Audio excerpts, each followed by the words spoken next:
पता चला है। सलाम करते हैं तो जवाब देना वाजिब है और सलाम करना सुन्नत है। आप अगर जवाब नहीं देते हैं तो गुनहगार होते हैं और आप इस उम्मीद पे रहते हैं कि कब मोदी पर शेर पड़ेंगे।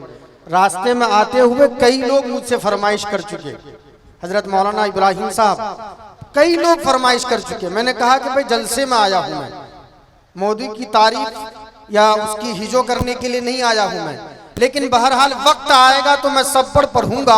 मैं तो इन उलमाए किराम के मुस्कुराते हुए चेहरे को देखकर मैं अभी मैं यहाँ बैठा था, मेरे जहन के दरीचे में एक शेर गुनगुनाता है और मेरा जहन खुलता है कि इल्मो फन तहजीब वफाओ खुददारी, इल्मो फन तहजीब वफाओ खुददारी लेकर सामान ये सारा बैठा है। जी करता है लिख दूं इन दीवारों पर, इस महफिल में एक इदारा बैठा है। अरे आप लोग भी बोल सकते हैं, आपके मुंह में भी ज़बान अल्लाह ने दिया है। सुभान अल्लाह बोलिए जोरदार। वरना आप चाहते हैं कि सिर्फ मौलवी के फेफड़े का दम देखें, ऐसा नहीं हो सकता है। और मौलवी अगर फेफड़े का दम दिखाने पे आ जाए तो पूरी दुनिया झुक जाएगी। अल्लाह हजरत मौलाना अहमद नसर साहब बनारसी की सदारत में जलसा चल रहा है और माशाअल्लाह अब तक का जो प्रोग्राम आपके सामने हो रहा था, अब इससे आगे की निजामत की जिम्मेदारी मेरे सर है। और मैं इन उलमाए किराम की दुआएं लेते हुए मैं चाहता हूं कि 4 मिसरे से मैं सरफराज सुंबुल साहब पूर्णिया से तशरीफ लाए हैं, 22 से फैसल रशीदी साहब लखनऊ से तशरीफ लाए हैं।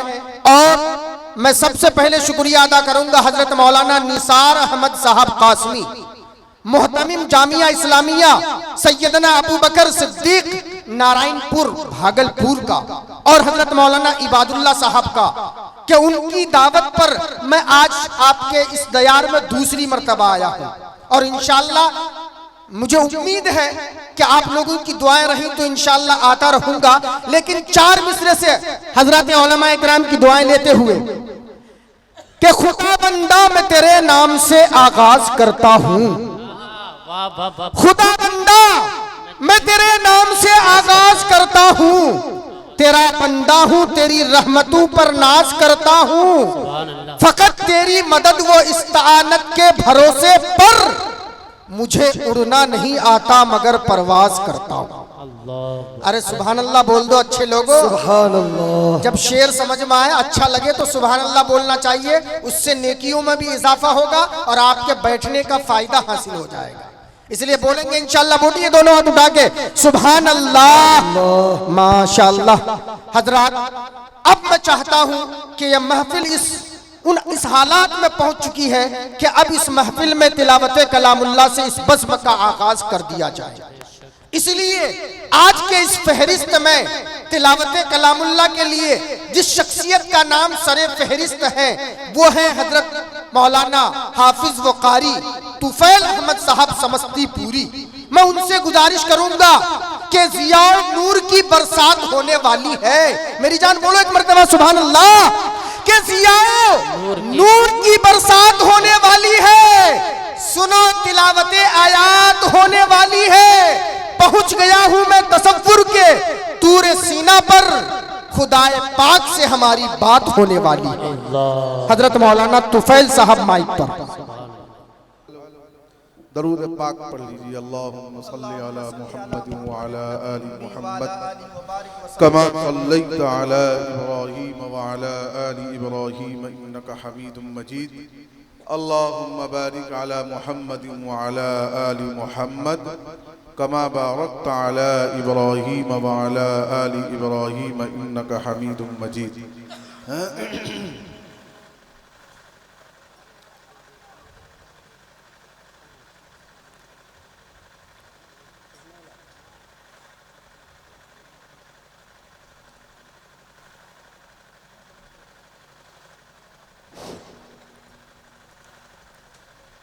अऊज़ु बिल्लाहि मिनश शैतानिर रजीम।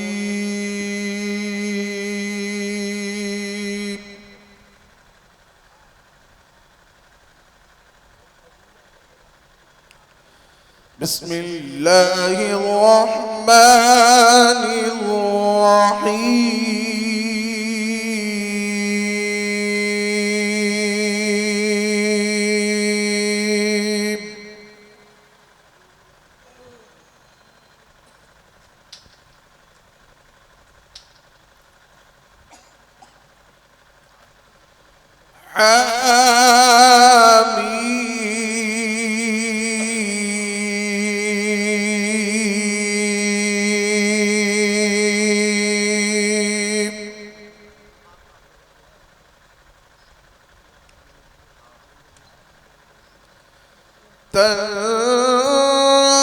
تنزيل الكتاب من الله العزيز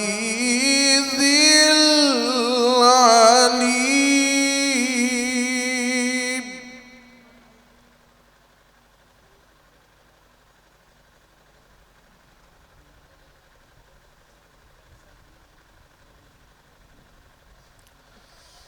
غافر الذنب وقابل التوب شديد العقاب ذي الطول.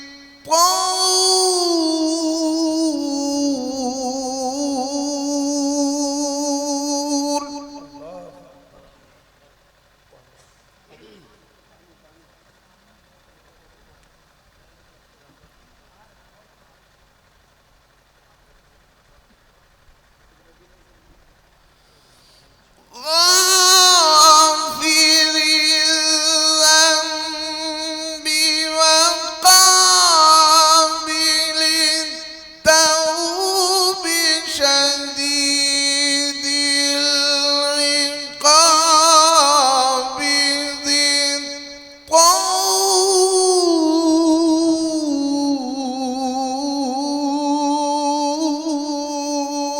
الله أكبر.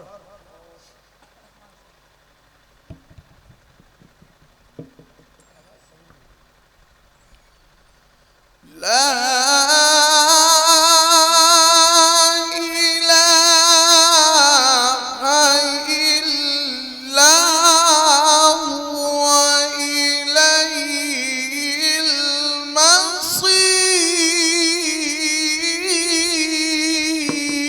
ما شاء الله.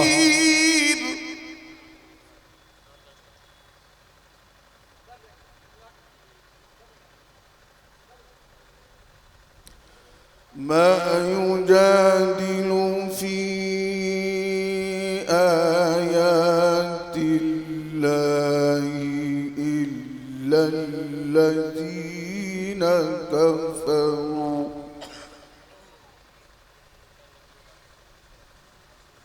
فلا يغرك تقلبهم في البلاد.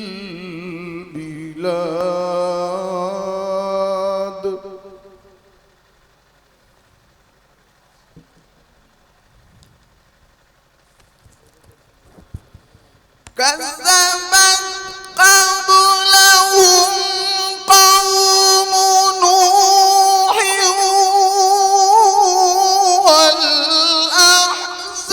والأحزاب من بعدهم وهمت كل أمة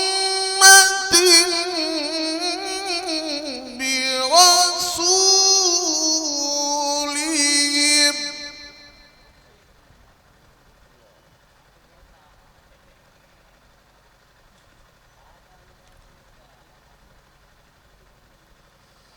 وهمت كل أمة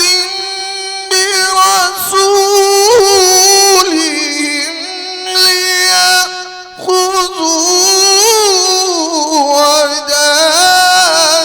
وجادلوا بالباطل.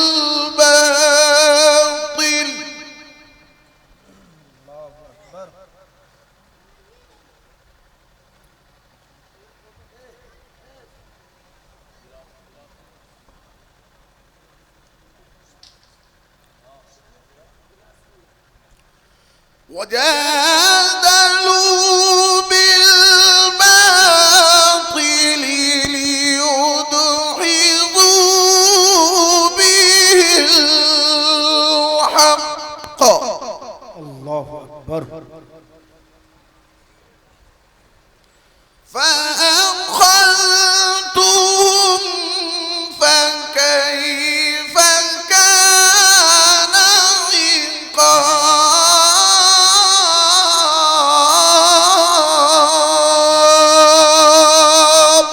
अल्लाहु अकबर।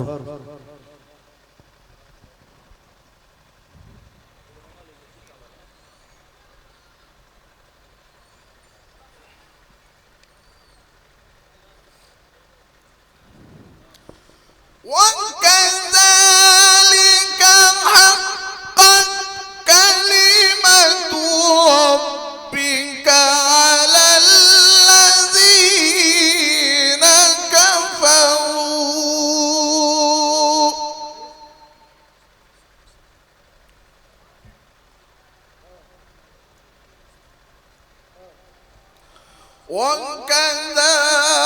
وكذلك حقت كلمة ربك على الذين كفروا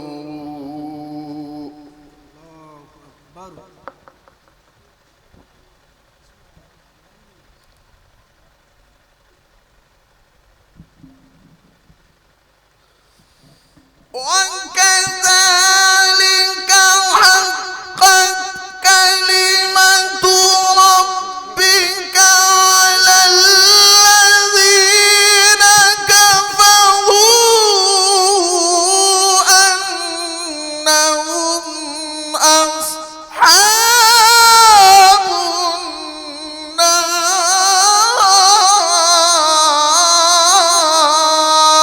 अल्लाहु अकबर।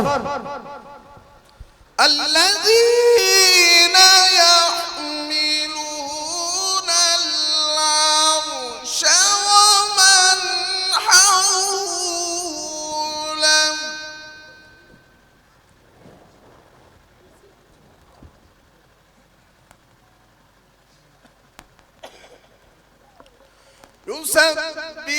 يسبحون بحمد ربهم ويؤمنون به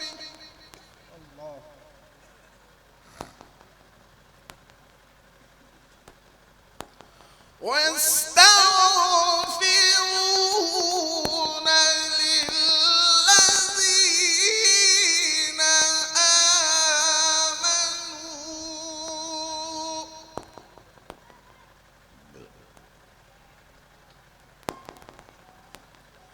ربنا ربنا ربنا وسعت كل شيء رحمة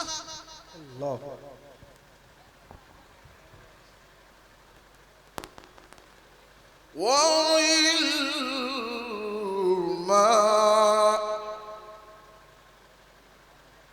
فاغفر للذين تابوا واتبعوا سبيلك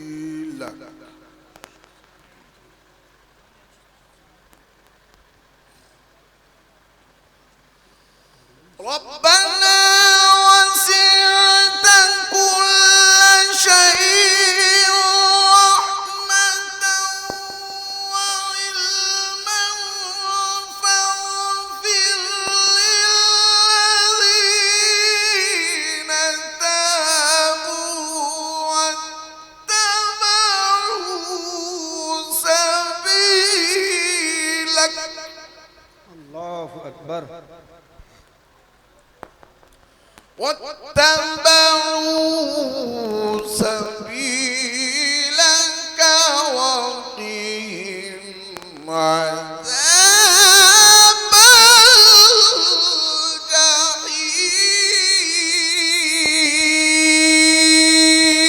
الجحيم अल्लाहु अकबर।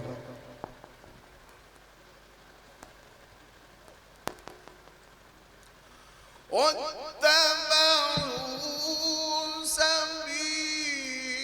لك وقهم عذاب الجحيم.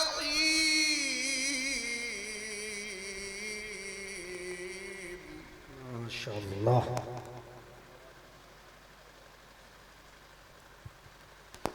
ربنا وأدخلهم جنات عدن التي وعدتهم ومن صلح من آبائهم وأزواجهم وذرياتهم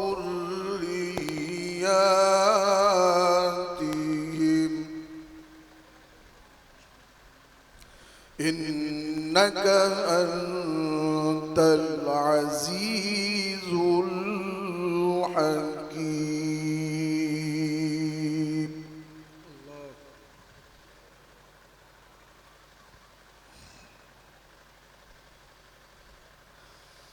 ربنا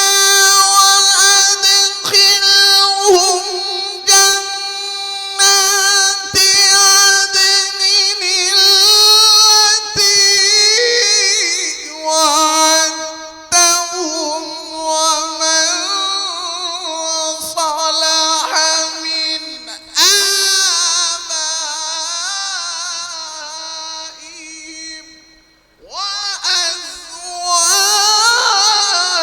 وأزواجهم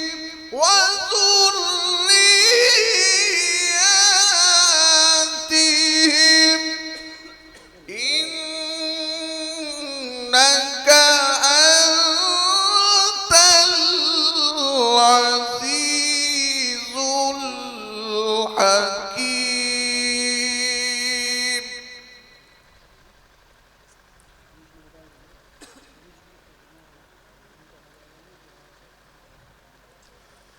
وقهم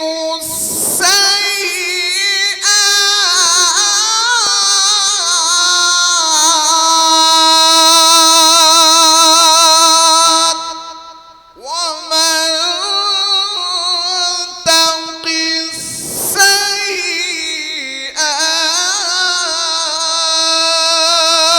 السيئات ومن تق السيئات يومئذ فقد رحمته وذلك هو الفوز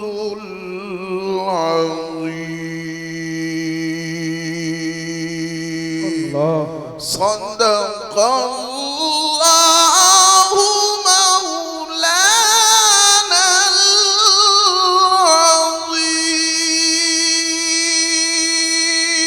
العظيم. ما شاء الله.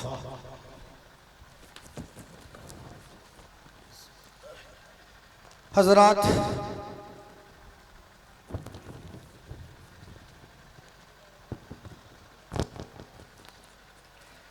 कसम अल्लाह की उस शख्स की तकदीर बन जाए, कसम अल्लाह की उस शख्स की तकदीर बन जाए कि जिसकी जिंदगी कुरान की तफसीर बन जाए। गर आयाते कुरानी को कोई लिख दे करीने से, हजरत मौलाना गुलाम मुस्तफा साहब कि अगर कोई आयाते कुरानी को लिख दे करीने से जनाबे आमना के लाल की तस्वीर बन जाए। हजरत, कुरान करीम है ही वो किताब कि ढंग से पढ़ाना आ गया तो उस्ताद बन जाओगे, किरात करना आ गया तो कारी बन जाओगे, तफसीर करना आ गया तो मुफस्सिर बन जाओगे, मसाइल बयान करना आ गया तो मुफस्सिर बन जाओगे और वक्त का फकीह बन जाओगे। कुरान करीम तो वो किताब है कि जिसने इंसानियत को जीने का हुनर सिखाया है। इंसानियत को जीने का हुनर सिखाया है। कुरान करीम तो वो किताब है जिसने उम्मे साबिका पर सबकत दी और जिसने कुरान करीम ने हम सबों को जीने का सलीका सिखाया। और जब कुरान अभी रमजानुल मुबारक गया है, हुफ्फाज़ किराम ने कुरान को जब पढ़ना शुरू किया तो सारे लोग पीछे अश करने लगे कि 3-3 पारे 16 घंटे का रोजा रखकर 15 घंटे का रोजा रखकर 2 घंटे कुरान सुनिए और सुनाइए। यह है कुरान की अजमत, यह है कुरान की अजमत। इस पर अमल कर लो दोस्तों, कामयाब हो जाओगे।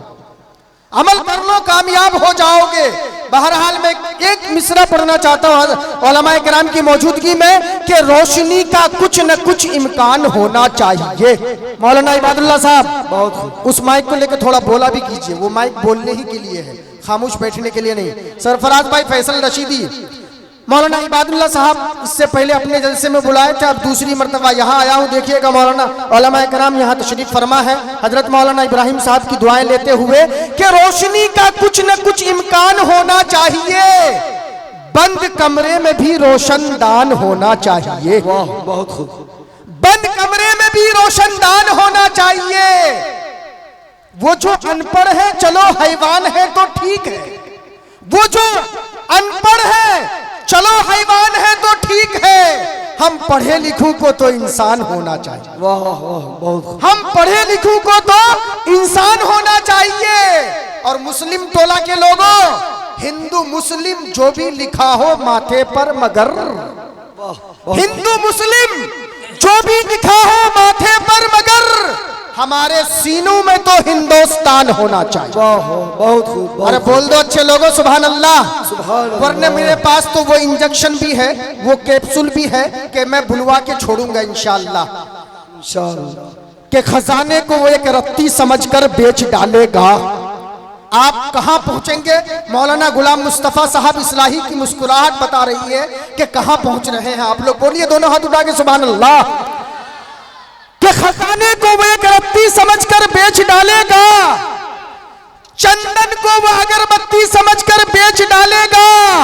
हुकूमत हमने दे दी है एक चाय वाले को, वो हमें चाय की पत्ती समझकर बेच डालेगा। वाह, ये अब ये लोग जवानों को जोश आया है, लेकिन ये जोश और ये गर्मी इंशाअल्लाह आखिर तक बाकी रखूंगा।